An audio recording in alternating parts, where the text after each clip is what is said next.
What's up guys, it's Bucky. Welcome to your 16th Java tutorial, and in this tutorial I'm going to be teaching you guys how to use multiple methods and also something called instance variables when working with classes. So let's go ahead and open up our tuna class and clear anything out if you have anything in there.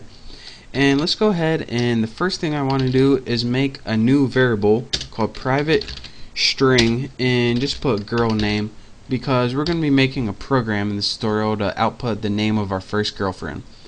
So the first thing you probably notice is instead of public I put private, and this is because when you're working with classes, right now we have two types of variables, public and private. Public variables, any class can use that variable, but when you use a private variable, only the methods inside this class can use it.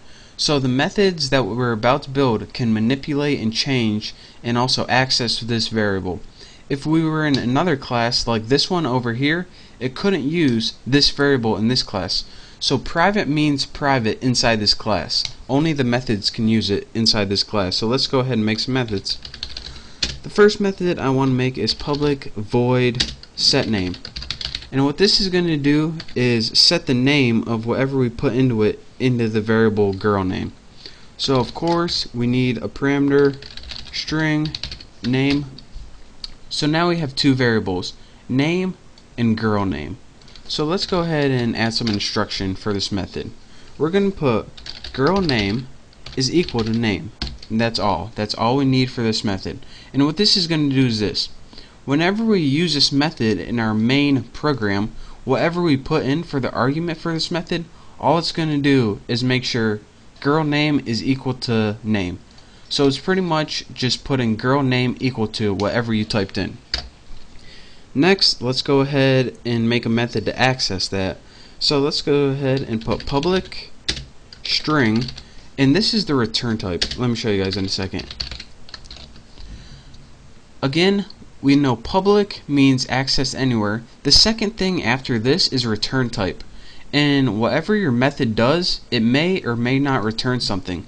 This method is going to return a string, so that's why we need to put string. And if your method returns nothing, go ahead and put void.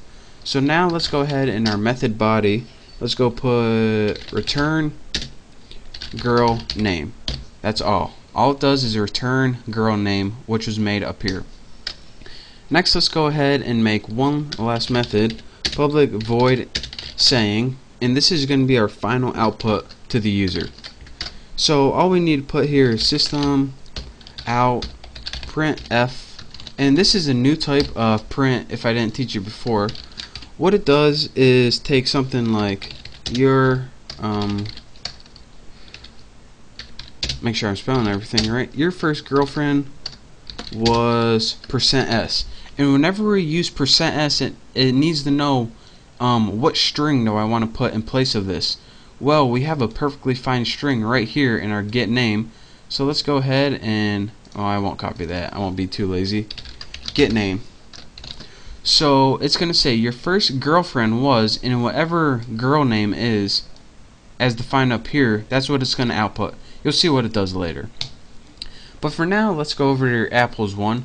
Make sure you import your scanner and make a tuna object so we can access that class. And now let's go ahead and just put a basic prompt on the screen so we can tell the user what to do. System out print line, and what were we going to print? Just print something like enter name of first girlfriend here. Just any prompt will do, just so we're not lost, so the user actually knows what to do. And after that, go ahead and we need to make a temporary variable. So we need to put string temp. You can name yours whatever you want. I just name mine temp for fun. Input, and this is where we use our scanner variable. Next line with empty parameters. And again, whatever the user types in as their answer is going to be stored in the variable temp. So that's what this line does. This is just a prompt. This takes whatever they enter and stores it in the variable temp right there. Next, we need to do something with this.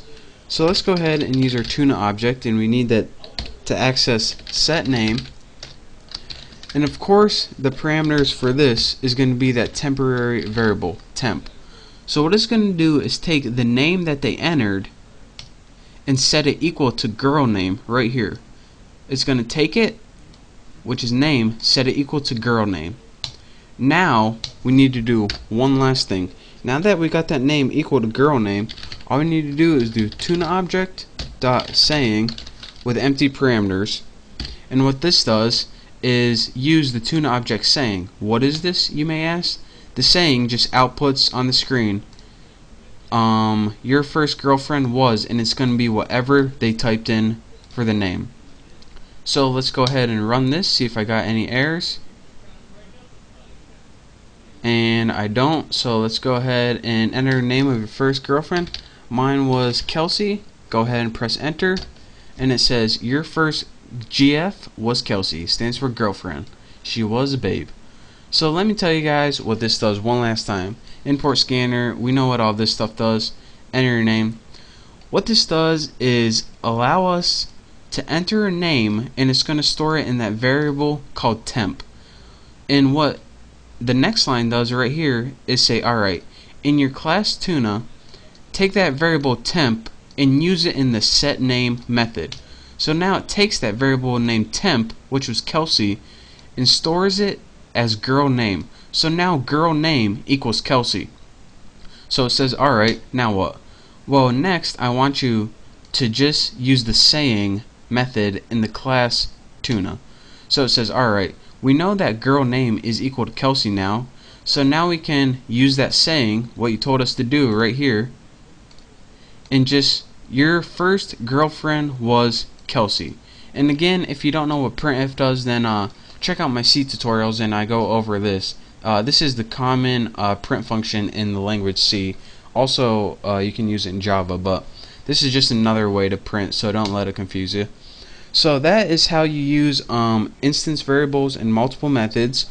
So again, you can use multiple methods in the same class. And don't forget, whenever you have a variable that's outside a method, again, it's outside of these, but it's inside this entire class, it's called an instance variable. So that's where I get that name from. So I hope you enjoyed watching this tutorial. I hope you understand at least a little bit of it. So thank you guys for watching. Make sure to check out my next tutorial. I promise I'll be clearing this up for you. Don't forget to subscribe to my channel, and I will see you next tutorial.